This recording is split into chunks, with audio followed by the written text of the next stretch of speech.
Entonces es muy importante pues mejorar el tratamiento de estos pacientes y sabemos que las terapias actuales de las recaídas pues son actuales, sin contar blinatumomab, son bastante malas y no han mejorado mucho en el tiempo. Si ustedes pues, ponen a ver estas publicaciones de los años del 2009 y 2015, que es más todo del COG, muestran cómo pues, la supervivencia después de una segunda remisión completa pues está alrededor del 30% a 3 años y alrededor del 25% bueno, aquí está, a 2 años está en 41%, pero si uno se pone a ver aquí la gráfica, a 3 años, casi a 5 años, alrededor del 30%. Y una publicación más reciente que combina tanto, se enfocaron en el grupo de rescate del UKALLR3, del UKR3, que nosotros llamamos el R3, y el BFM-RES, y combinan los datos, es un estudio combinado entre el grupo inglés y el grupo alemán. Igual realmente los resultados con cualquiera de los dos rescates son parecidos y son bastante malos. Y miren que la leucemia linfoide B en recaída, si es la estirpe, si es BOT, realmente no hace mucha diferencia.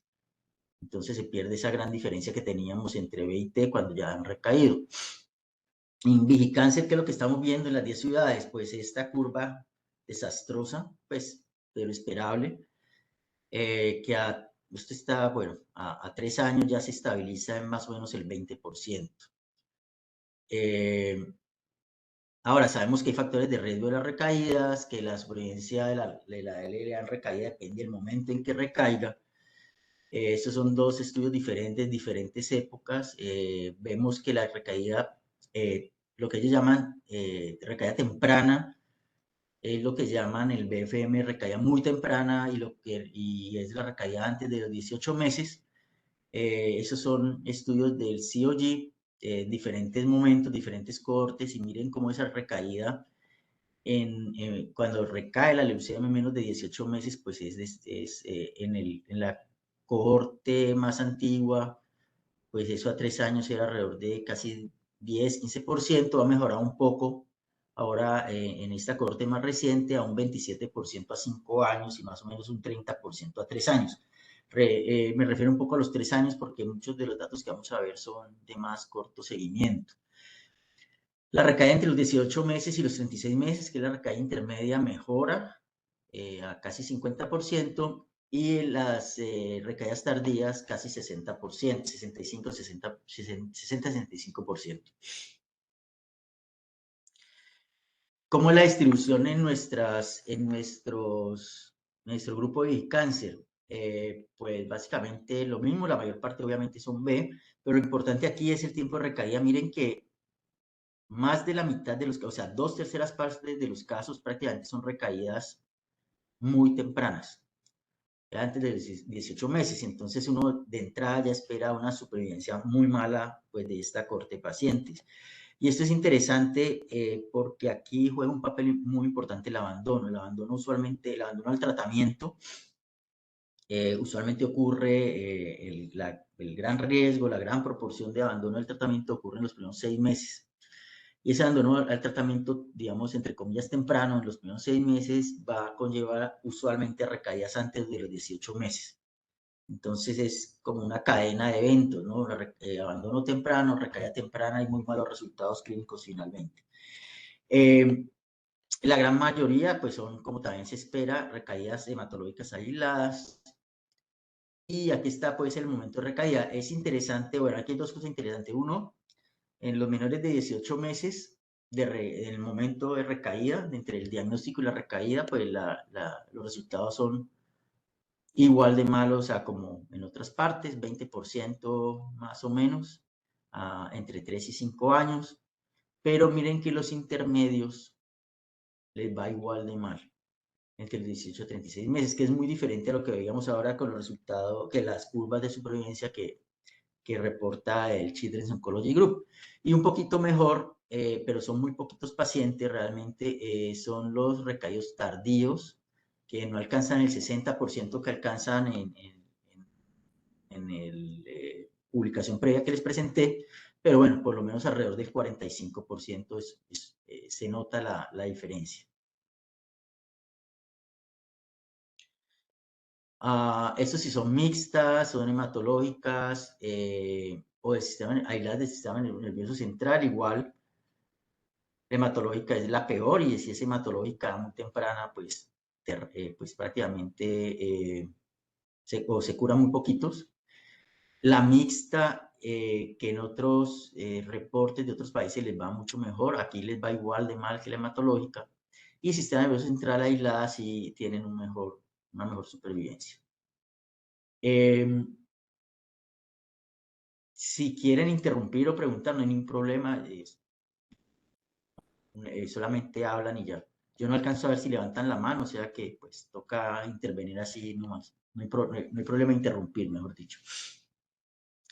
Y estirpe BOT, pues vemos igual lo reportado ya en este momento, pues ya en el momento de la recaída, si es BOT, realmente los resultados sí son muy malos para ambos grupos. Y muy interesante lo que tenemos, pues son apenas 9 pacientes, esos resultados de las leucemias mixtas, fenotipo mixto, o que quedan clasificadas como SAI, que es no especificadas, o realmente todos están muertos, las no especificadas, muchas veces que es no especificadas por muertes rápidas, muertes tempranas rápidas, y las mixtas que sí tienen un pronóstico, pues una leucemia mix, fenotipo mixto en recaída es prácticamente incurable.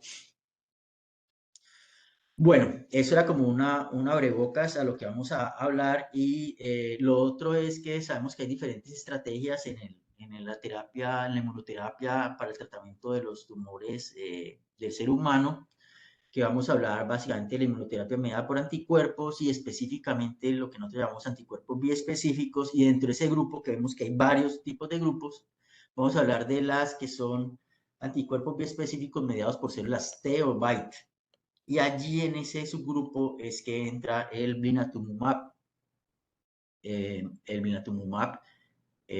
del cual nos vamos a concentrar. Entonces, esto es blinatumomab, sabemos que es biespecífico, o sea que hay un brazo que se une al grupo proteico CD19 y hay otro que se une al grupo proteico CD3, el receptor del linfocito T, y que esto activa que esta unión independiente del HLA activa el linfocito T y produce su efecto citotóxico. Básicamente, para resumir algo que igual ustedes conocen muy bien, y por qué el CD19, porque empieza a expresarse desde muy temprano en la línea linfoide y más o menos hasta la célula B madura, y no se expresa no se expresa, para hacerlo, digamos, resumido, no se expresa en las células plasmáticas. Es interesante porque uno de los efectos más importantes, adversos que estamos viendo nosotros más frecuentemente es la hipogamaglobulinemia, la de IgG. O sea que sí hay una afectación, pero en general, digamos, este es como lo que se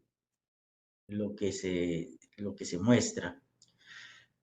Vamos a hablar, como para también poner en contexto, de los dos ensayos clínicos aleatorios que son pivotes para el blinatumomab en niños, que ya también seguramente los han leído, dos estudios que salieron en la misma revista de marzo del 2021 en JAMA, uno del grupo del COG, el ALL1331, y el otro estudio del grupo europeo, del COG, el autor principal es el doctor Patrick Brown y el otro es el doctor Locatelli. Bueno, entonces el COG es un fase 3, utilizó un multicéntrico, 155 hospitales, un estudio realizado o reclutó pacientes del 2014 al 2019, aleatorizado, incluyó adultos jóvenes, Y aquí hay varias cosas interesantes en este diagrama de flujo. 4 semanas de inducción que todos recibían, y luego esas 4 semanas de inducción de rescate a una nueva remisión completa, los pacientes podían ser clasificados en 3 grupos. Uno, el refractario propiamente dicho, que es que le dieron esta inducción y no entró en remisión completa. Y esos pacientes no se incluyeron en este estudio de blinatumomab. Esto es importante porque, digamos, es un grupo de pacientes donde, o no se incluyen en este reporte, es un grupo de pacientes donde, pues requieren alguna mejora terapéutica y que, en principio, en lo que hay de experiencia de vida real, la gente les está colocando blinatumomab de todas maneras. Este punto es interesante. Y los pacientes que habían sido clasificados como recaídas de bajo riesgo, y bajo riesgo de forma así rápida para el Children's Oncology Group es el paciente que requirió más allá de los 36 meses, hematológico mixto, pero que tiene una enfermedad residual medible al final de este rescate negativa. Si es positiva, cambia de riesgo, sube de riesgo, y los aislados del sistema nervioso central. Entonces, esos dos grupos, esos dos brazos se excluyeron. Hay algunas cosas de bajo riesgo con blinatumomab publicadas por este mismo grupo, por este mismo estudio, pero en otras partes, no en este estudio. Y aquí entonces quedaron básicamente los que se clasificaron de recaídas de alto riesgo, recaídas de riesgo intermedio. Se aleatorizaron básicamente alrededor de 100 pacientes en cada brazo. Y el otro punto interesante, bueno, ahí están como los pacientes, realmente las pérdidas son relativamente balanceadas. Ellos les dan, de las 4 semanas de inducción que ya dije, les dan 2 ciclos de blinatumomab, y los llevan a trasplante si cumplen criterios pues, de seguir en trasplante, o 2 ciclos de quimioterapia de rescate y los llevan a trasplante. Entonces, el punto interesante acá es que digamos, algo que es muy evidente y prácticamente no necesita pues, ni hacerse pruebas estadísticas ni nada, es que se duplicó el número de pacientes que lograron llegar a trasplante en el grupo de blinatumomab comparado con la quimioterapia. Y la diferencia fue muy importante. Soledad libre de 22 años, también casi no alcanzó a duplicarse, pero como 1.5 veces más. En el grupo de blinatumomab, y la supervivencia global también fue mejor a los 2 años de 71%. Igual digamos, es un resultado un poco temprano, muy alentador, y de hecho el estudio del comité de ética o el comité de monitoreo de resultados de los resultados del ensayo clínico, que es independiente al grupo investigador, y en compañía de los comités de ética, deciden que esto pues toca suspender el estudio prematuramente, dada la evidencia que estaba mostrando tempranamente. No traje el estudio Tower de adultos, pero en adultos inicialmente mostró una mejoría muy importante, y luego, después de los 3 años más o menos, si no me acuerdo mal, las líneas se empiezan a unir otra vez. Entonces, sí, es interesante ver qué va a pasar con el tiempo en estos pacientes. Pero en principio, estos hallazgos dieron pie pues, a su aprobación para el uso en niños, ya estaba aprobado en adultos. Este es un punto y que me parece interesante, y es porque hay mucha discusión si un solo ciclo de blinatumomab o 2 ciclos. Esta es parte de la evidencia que tenemos que un ciclo pudiera ser suficiente, y es, miren, que ellos, bueno, la enfermedad residual medible al final de la inducción es muy parecido en ambos grupos, en blinatumomab y en quimioterapia. Al final del primer ciclo de blinatumomab, esto sube al 75%, en quimioterapia se mantiene en 32%, pero al final del segundo ciclo de blinatumomab no mejora mucho esa progresión a tener más pacientes en enfermedad residual medible negativa, inclusive parece disminuir un poco. Quimioterapia es lo mismo, ¿no? Entonces, aquí hay cuestionamientos si realmente este segundo ciclo vale la pena o no vale la pena, o pasar más rápidamente a trasplante. Ahora, efectos adversos, pues como se esperaba, fueron menos efectos adversos infecciosos en el grupo de blinatumomab en quimioterapia, pero pues hubo efectos adversos propios del fármaco, como el síndrome de liberación de citoquinas, la encefalopatía y las convulsiones. Bueno, el segundo estudio, que es importante dar una miradita y recordar los resultados, es el del Locatelli, europeo. También es un fase 3, son 47 centros, son 13 países, más o menos la misma época en que se hizo el del COG. Es aleatorizado, no es cegado, ¿no? No es de etiqueta, es de etiqueta abierta, inclusive a pacientes mayores de 28 días de edad y hasta 18 años, el del COG hasta 30, ¿no? Tenían que ser leucemia linfoide B, Filadelfia negativa, y que tuvieran por lo menos una recaída que se considera de alto riesgo.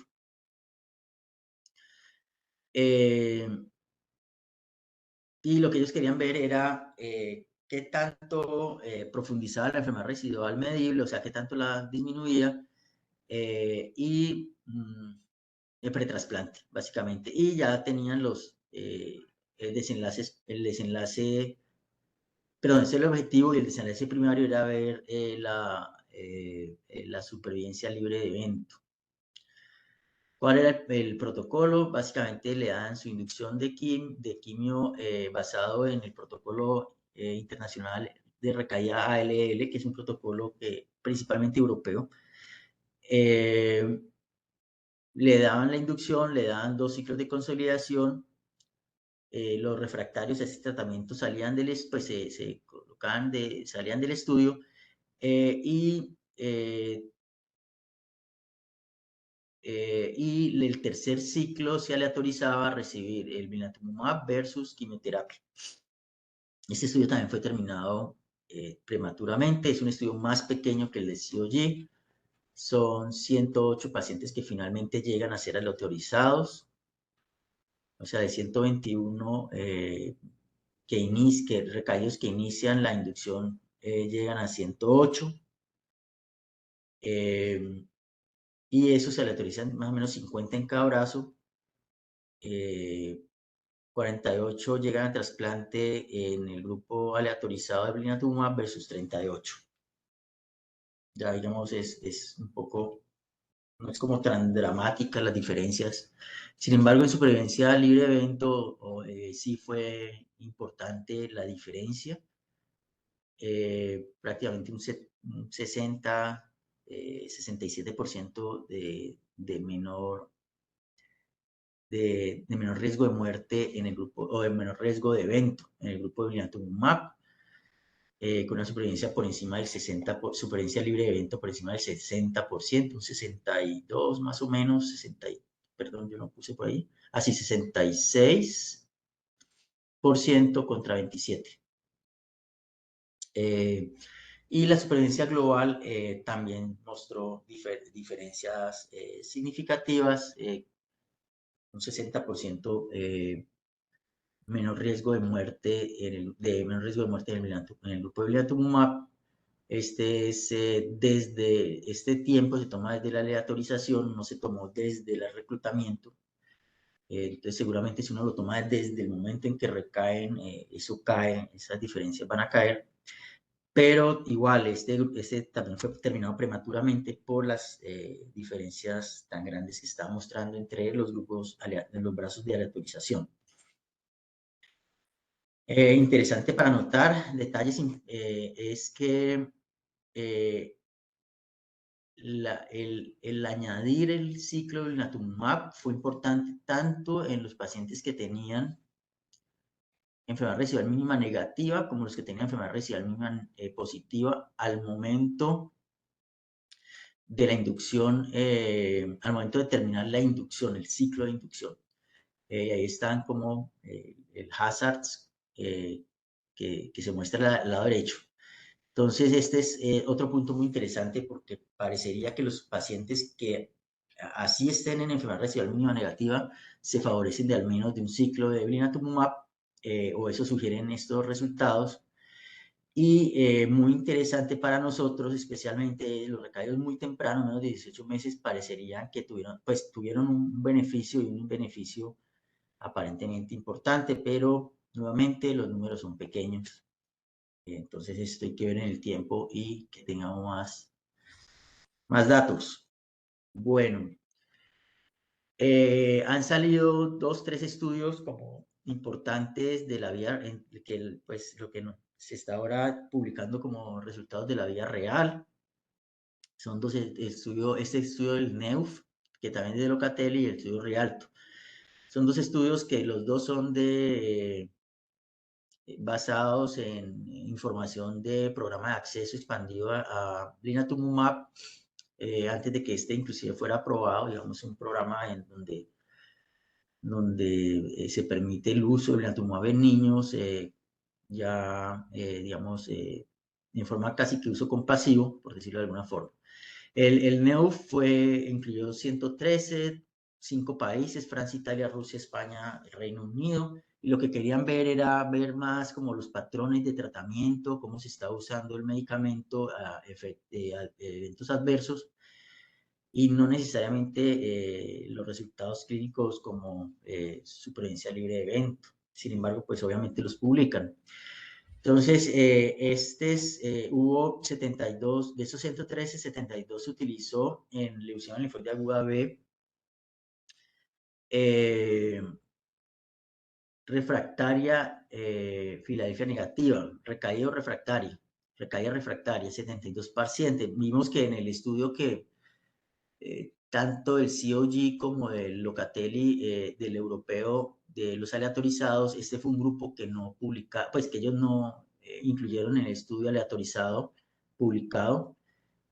Entonces, digamos, es un grupo de pacientes un poco diferentes a los de ensayos clínicos, y 41 pacientes tenían enfermedad residual mínima positiva cuando se utilizó el blinatumomab. De este grupo refractarios, básicamente logran una remisión completa, un 49%, y algún tipo de disminución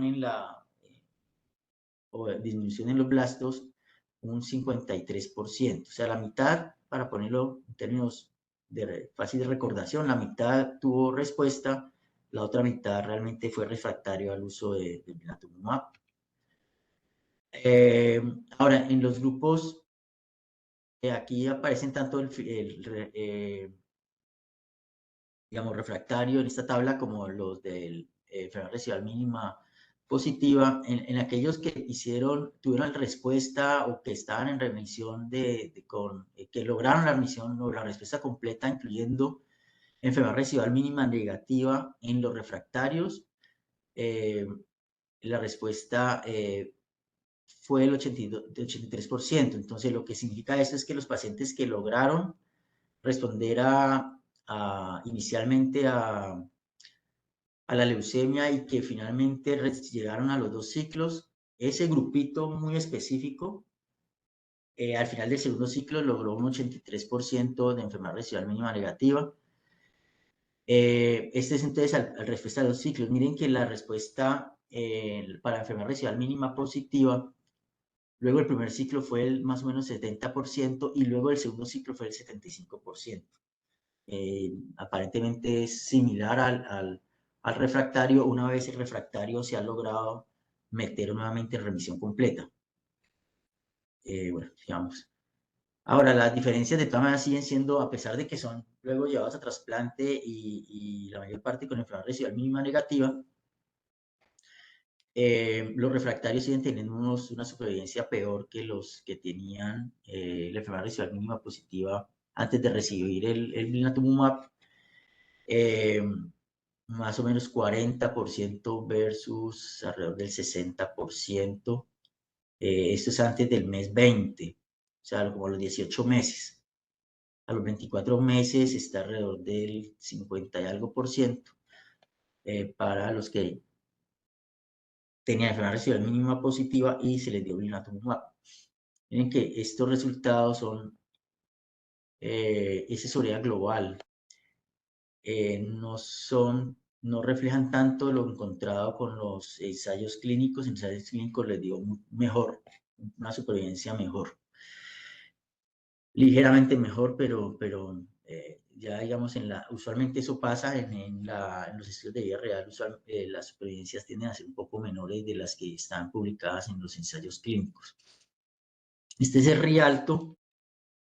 Y como estamos yendo como cortos de tiempo para presentar lo más importante, voy a pasar rápido. 110 pacientes, eran pacientes con mucha carga leucémica, casi prácticamente 70% más, 80 y pico por ciento tenía más de 5% de blastos al momento de iniciar el estudio. Y refractarias eran 21% refractarios y 40% eran recaídas después de un trasplante. O sea, que era un grupo de muy alto, pues, muy alto riesgo, muy mal pronóstico. Este también es un estudio internacional único, etiqueta abierta, seguimiento hasta el 2020. En cuanto a los efectos adversos, están los efectos adversos relacionados al tratamiento y los efectos adversos relacionados al tratamiento que requirieron algún tipo de terapia específica. En general,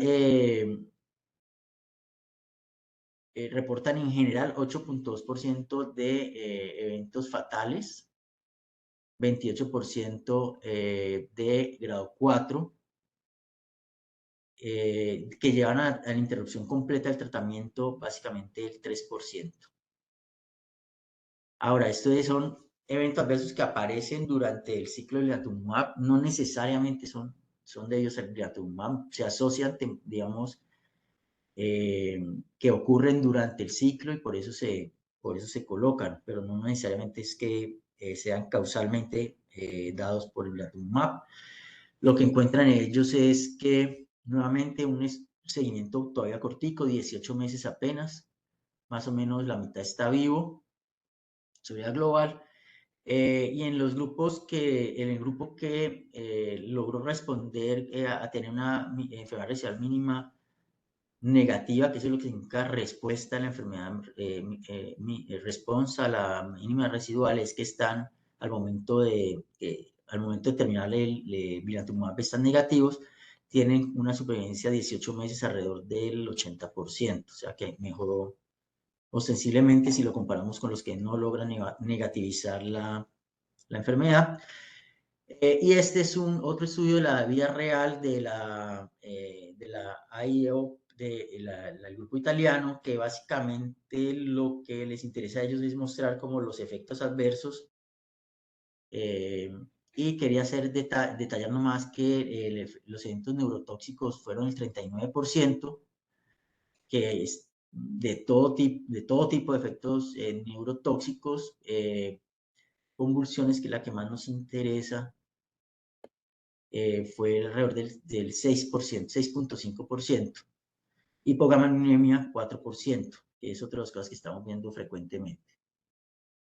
Bueno, ahora sí, entonces, en lo que queda del tiempo, voy a pasar más o menos qué tenemos en Imbanaco. Tenemos del 2019 al 2022, se ha utilizado en 30 pacientes blinatumomab como rescate de leucemia linfoide aguda B. Excluyen 2.1 porque hubo una historia clínica que fue imposible de encontrar, no tenemos los datos completos de la identificación del paciente, un paciente que remitido de la costa atlántica, con una enfermedad progresiva, se hizo una citorreducción inicial y se intentó el ciclo de blinatumomab y básicamente De hecho, no terminó el ciclo de Inatumumab. A la tercera semana más antes de terminar el ciclo, estaba en franca progresión leucémica y se decidió dejar en cuidados paliativos. Y el otro paciente que se excluye es un paciente que actualmente está en su primer ciclo. Entonces, pues no tenemos mayores datos de él. De esos ciclos de blinatumomab, dos realmente los han recibido por fuera de la institución, dos pacientes que han sido remitidos de Bucaramanga, donde ya habían sido rescatados con blinatumomab y llegan es para trasplante. En esos dos pacientes, ellos en total recibieron 3 ciclos, uno un ciclo y una paciente 2 ciclos. Y entonces intrainstitucionales realmente son 26 pacientes donde hemos utilizado el blinatumomab y 31 ciclos en total. Más o menos cómo es la distribución de estos pacientes, de estos 28 pacientes, según el momento en que llegan al rescate con blinatumomab. 3 pacientes se clasificaron como refractarios. De esos 3 pacientes, 2 llegaron a trasplante, uno progresa durante el uso de su rescate, tanto blinatumomab como clofarabina, y muere antes del trasplante, o sea, se remite como cuidado paliativo, y uno está vivo sin recaída en este momento de estos refractarios. De los que se consideraban en falla de inducción, pero que logran entrar en primera remisión completa o que al final de inducción tenían una enfermedad residual medible mayor del 1%, 8 pacientes, 9 ciclos. De esos 8, 7 logran llegar a trasplante. Uno no llega a trasplante porque nuevamente progresa entre el primero y entre terminar el ciclo de blinatumomab y llevado a trasplante. Hay unos que progresaron en el segundo ciclo de blinatumomab. Ya vamos a ver, no todos han recibido 2 ciclos, como es obvio en el número de ciclos que tenemos ahí. Uno hizo recaída del sistema nervioso central o extramedular antes de llevar a trasplante, o sea, terminando el blinatumomab, hace recaída del sistema nervioso central, se rescata el sistema nervioso central y se lleva a trasplante.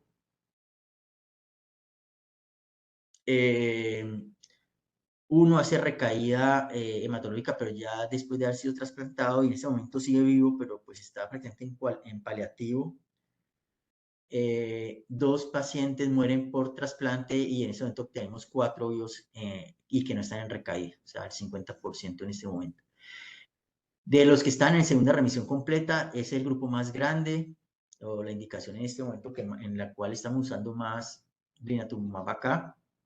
10 pacientes. De esos 10, los 10 logran llegar a remisión completa. Perdón, los 10 llegan a trasplante de médula ósea. Aunque los 10 llegan a trasplante de médula ósea, 2 habían recaído antes de poder ser llevados a trasplante, o sea que recaen después del ciclo de blinatumomab, pero antes de trasplante. Uno hizo una recaída hematológica masiva que se rescató con un protocolo basado en clofarabina y luego logró llegar a trasplante y de hecho está vivo. Un segundo paciente que hizo una recaída en el sistema nervioso central, se rescató el sistema nervioso central, se llevó a trasplante, pero muere después muere asociado a trasplante. Este murió asociado al trasplante. De estos 10 pacientes entró en segunda remisión completa, de esos, que es 10 que se llevan a trasplante, 3 ya recayeron post trasplante y han muerto, y 2 están con enfermedad han muerto asociados a trasplante. 5 están vivos y sin recaídas, más o menos están en la mitad como veíamos antes. Qué pena que es que están llamando. Bueno, vamos a quitar el volumen a esto. Listo. De los que llevamos recién blinatumomab en tercera remisión completa, 5 pacientes, 8 ciclos. Aquí sí casi recibieron 2 ciclos la mayor parte. Los 5 pacientes lograron llegar a trasplante. Uno hizo una recaída hematológica previa a trasplante y después de haber recibido blinatumomab, 2 muertos por trasplante, 2 mortalidades asociadas al trasplante y 3 vivos sin recaída. Y tenemos 2 pacientes que fueron rescatados por recaídas después de un primer trasplante. Uno de aquí de Cali, ecuatoriano, que recae más o menos 12 meses, más de 12 meses, perdón, 14 meses después de 12 a 14 meses después de haber sido hecho el trasplante por en tercera remisión completa, y se lleva blinatumomab, se rescata y se lleva un segundo trasplante. Ese paciente, 2 años después del segundo trasplante, recae y ya fallece por esa recaída. Y uno trasplantado en el Hospital de la Misericordia, que recaen 15 meses después del primer trasplante. Entonces decidimos llevarlo a nuevo trasplante. Se le hace una inducción, se lleva blinatumomab y se trasplante. Ese niño apenas tiene alrededor de 3 meses, 4 meses de trasplantado, y está vivo en este momento. Rápido, ¿cómo ustedes han distribuido los casos? Más o menos mitad, menores de 10 años, un 60%, entre 10 y 17, 18 años, 43%. Esto es importante porque la edad juega un pronóstico muy importante, por lo menos en el grupo que nosotros tenemos. Mayoría hombres, y ahí están como se han trasplantado principalmente en este año, que más o menos 7 trasplantes al año de blinatumomab, y aquí este último año hubo un pico de 12. Hemos recibido pacientes de todas partes. Una tercera parte, un poquito más, del Valle del Cauca, Valle del Cauca, Nariño, de Pasto recibimos varios remitidos, Cauca, y luego de diferentes sitios. Pues ya vimos en qué estado estaban, principalmente segunda remisión completa, que fue casi un 40%, falla en inducción un 30%, son los dos grupos más grandes, falla en inducción o enfermedad residual mínima positiva al final de la inducción, positiva alta, ¿no? Más de un 1%, positiva alta, que es, digamos, la indicación del total 15%. De esos pacientes que están en segunda remisión completa, el 70% eran recaídas tempranas. Se ha hecho rescate institucional en una tercera parte de los casos. Ya vimos que 3 recibieron ciclos extrainstitucionales, o sea, 9% recibieron, 9% de ciclos fueron extrainstitucionales. 2/3, el 74% recibió quimioterapia intratecal durante los ciclos de blinatumomab, prácticamente todos. Hay uno que no tenemos datos porque se hizo extrainstitucionalmente, y no tenemos datos si sí recibió intratecal o no. Y este dato es importante, casi el 20% recae después de rescate con blinatumomab y antes del trasplante. O sea que hay una falla, hay una progresión, hay unas recaídas leucémicas después del uso del blinatumomab. Algunos logran rescatarse nuevamente y llevarse al trasplante, y otros fallecen.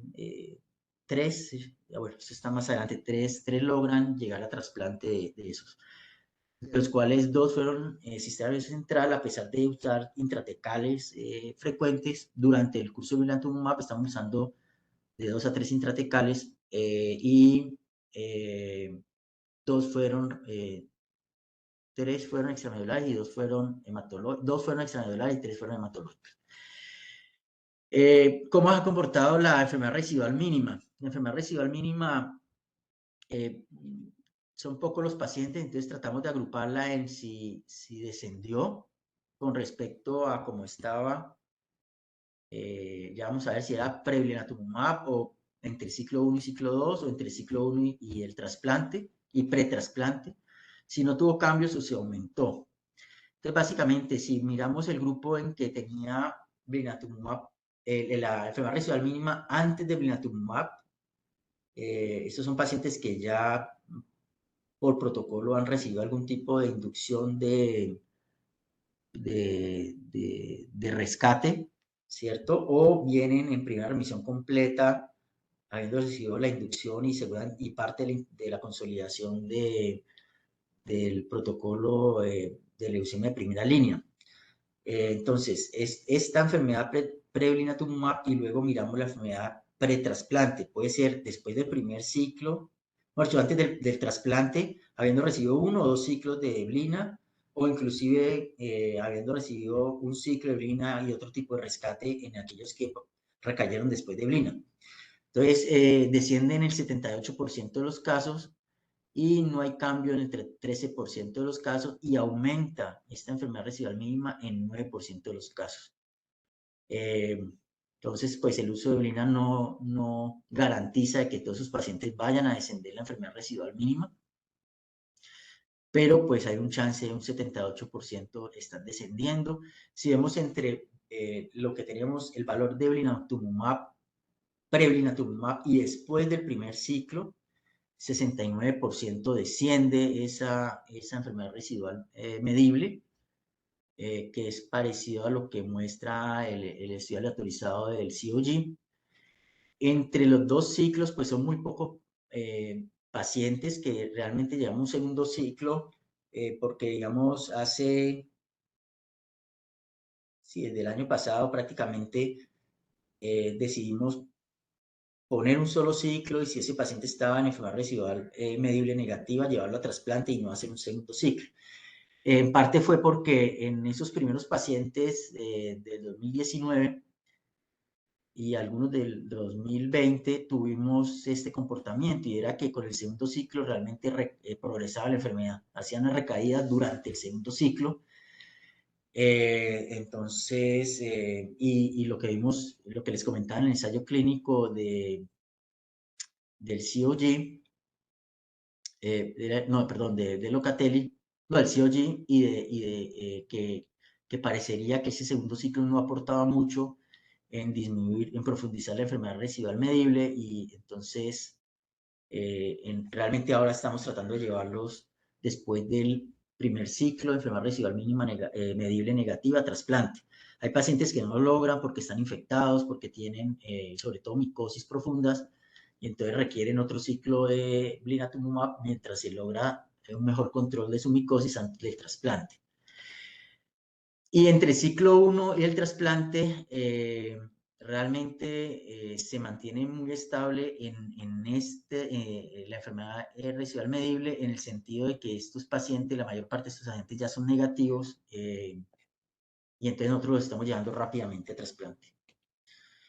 Miremos cómo estamos de tiempo. Yo creo que no voy a entrar en estos detalles porque ya se nos está acabando la hora. Entonces aquí había un detalle de cómo se ha comportado cada paciente o por grupo de pacientes según el valor de enfermedad residual medible, si era negativa, si había positiva baja o si era una positiva, digamos, intermedia o positiva francamente alta.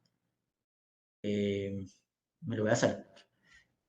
Pues podemos regresar sobre él si quieren que lo miremos, si hay tiempo.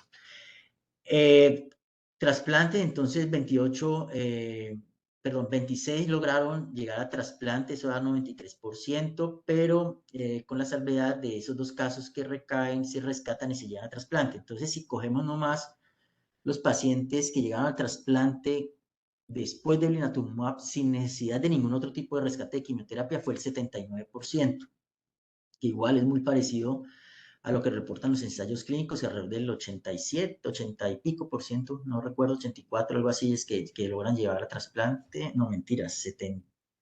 Entonces sí, quisiera mirarlo otra vez para estar seguro del número. En el COG llegan a trasplante 74 de 100, más o menos, sí, 73%, para ponerlo así como grosero. Nosotros llegamos más o menos, dijimos que 79%, o sea, muy, muy parecido, digamos, yo creo que estamos teniendo una experiencia muy parecida a lo que está publicado. De eso nosotros usamos principalmente, como ustedes saben, haplo idéntico es nuestra forma rápida de llevar a trasplante cuando hay un hermano idéntico. Y ahí está pues reflejado, prácticamente el 80-77% fueron haploidénticos, fuentes celulares combinadas, pero principalmente sangre periférica, y nosotros utilizamos, inclusive en haploidéntico, radioterapia corporal mieloablativa, 1200 centígrados como base del acondicionamiento, eso fue el 85% llegó a eso. La medida de tiempo entre terminado el blinatumomab y la infusión del trasplante, la mediana de tiempo fue 16 días. El acondicionamiento usualmente dura 7 a 8, 7 días. Eso significa que estos pacientes iniciaron el acondicionamiento de trasplante en la mediana, más o menos 11, 10 días, 9 días. O sea que estamos digamos, en el margen de tiempo de las 2 semanas entre un ciclo de blinatumomab y otro, o sea que en que estamos iniciando en la mitad de los pacientes el acondicionamiento.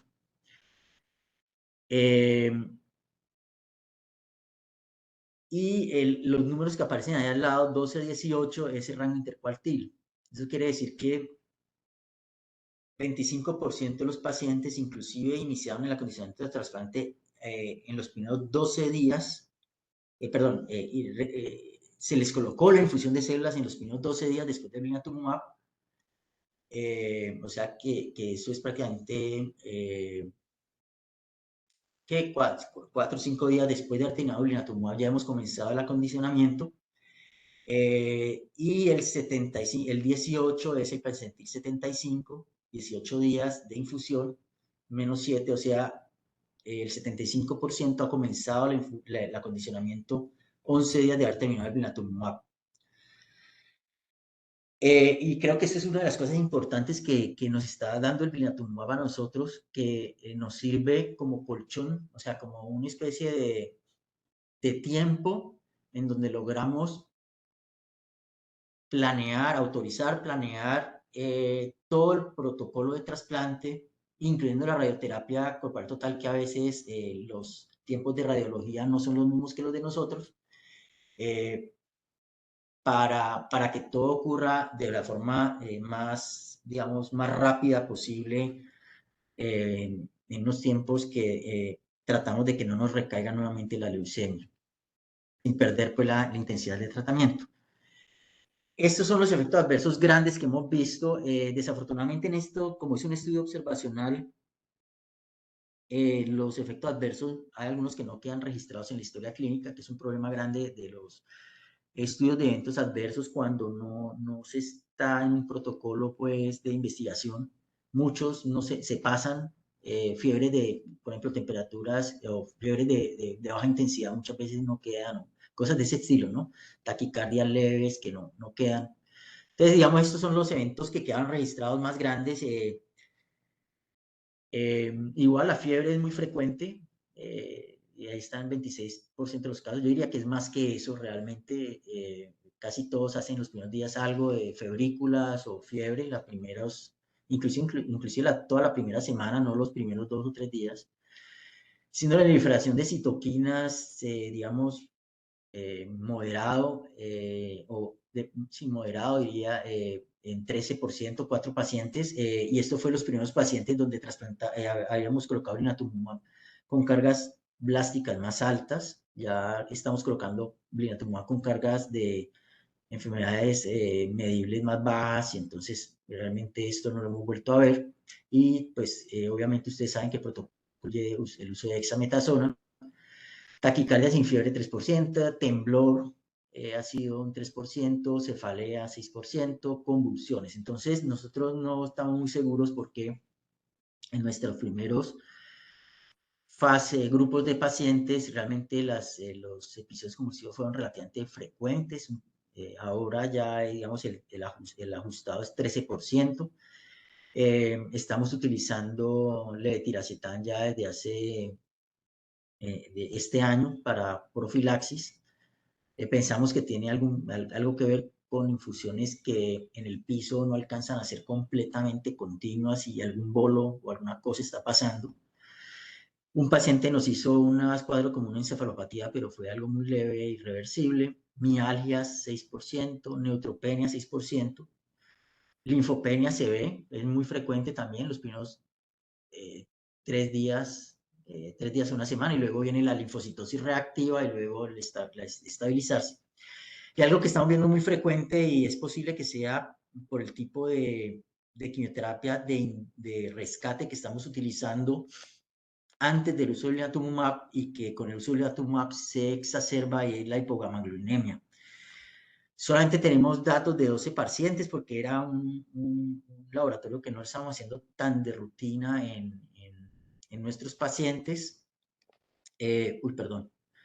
Pero en esos que estamos haciendo ya de rutina, hemos encontrado hipogammaglobulinemia severa, o sea, menos de 400 miligramos por decilitro, en la mitad de los casos que han requerido reemplazo. Entonces es algo que hay que tener en cuenta. Algo que de pronto me salté de lo que reportan los italianos de efectos adversos, y también está reportado en adultos, es neumocystis carini, neumocystis jirovecii. Está reportado con el uso del blinatumomab infección y neumonía por neumocystis jirovecii, y por lo tanto se recomienda utilizar profilaxis con trimethoprim sulfa. Otras profilaxis realmente no parecen ser necesarias. Esto es lo que tenemos de esta cohorte de nosotros que ha usado blinatumomab, a 12 meses, 65% de supervivencia global, a 24 meses, 48%. Ahí ven la curva. Cuando la comparamos con la cohorte histórica del 2017-2018, en los que se rescató utilizando blinatumomab o no utilizando blinatumomab, pues los resultados por ahora son, pues ustedes están viendo ahí las curvas, son idénticos, más o menos a 20 meses, 60%, y eso cae un poquito, pero pues esa cola tiene muy poquitos pacientes, de 60% a 20 meses. La edad para nosotros, y también se ha reportado en los estudios, por ejemplo, en el estudio Fórum alemán de leucemia linfoide aguda y radioterapia, la edad es un factor muy importante en el pronóstico de estos pacientes, y aquí tenemos entonces menores de 10 años, pues aquí habría que sacarlo a 12 meses, 80% y 42% más o menos en los adolescentes. Y lo interesante es que esa diferencia que nosotros vemos por edad no parece verse afectada por la cohorte que utilizó blinatumomab versus la cohorte histórica. Vemos cómo las curvas se comportan exactamente igual. Este es un detalle que me parece muy interesante. Grupo de enfermedad residual medible, blinatumomab pretrasplante, el grupo que recibió blinatumomab versus el grupo histórico. Entonces, si la enfermedad residual medible era positiva pretrasplante, tienen como un 10% menos de supervivencia global a 20 meses comparado con cuando era negativa, y no hubo diferencia si se había utilizado blinatumomab o no se había utilizado blinatumomab. Que eso sí va un poco en contravía de lo que está publicado en los ensayos en el ensayo clínico aleatorio. En el grupo el histórico versus el grupo de blinatumomab, solamente en aquellos que se usaron radioterapia corporal total, como para excluir, digamos, balancear un poco las muertes tóxicas, vemos que también los resultados son exactamente iguales. Y a 20 meses alrededor del 60%.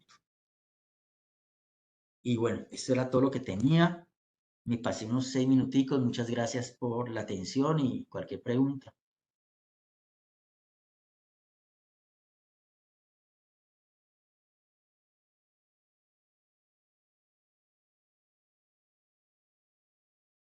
Buenos días, doctor Ramírez, ¿cómo está? Habla con Lidia Milena.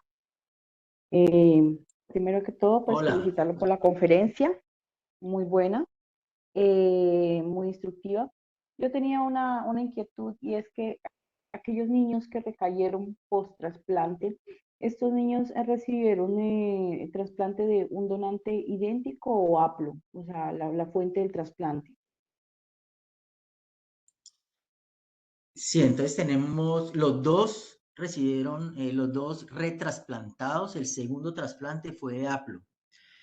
El niño de que se trasplantó en el Hospital de la Misericordia se había trasplantado de un hermano idéntico, pero en esta recaída preferimos trasplantarlo de un haplo tratando de buscar más de efecto, el efecto de injerto contra leucemia, que en principio es mayor en el haplo, aunque todavía hay controversias al respecto.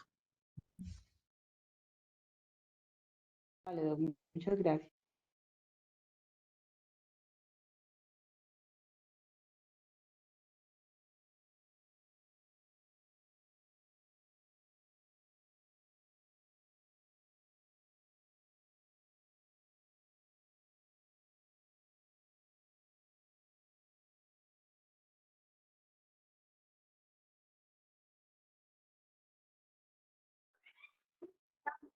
Bueno, ¿tienen alguna otra pregunta o ya podemos despedirnos?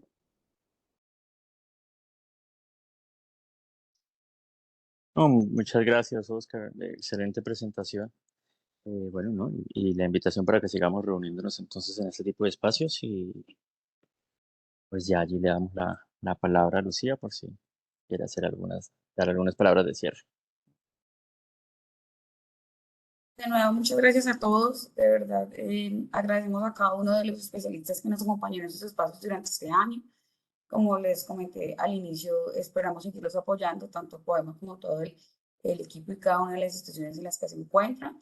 Eh, Esta es nuestra última charla, pero esperamos que el próximo año sigamos apoyándoles. Muchísimas gracias a todos por su participación. Que tengan un lindo día.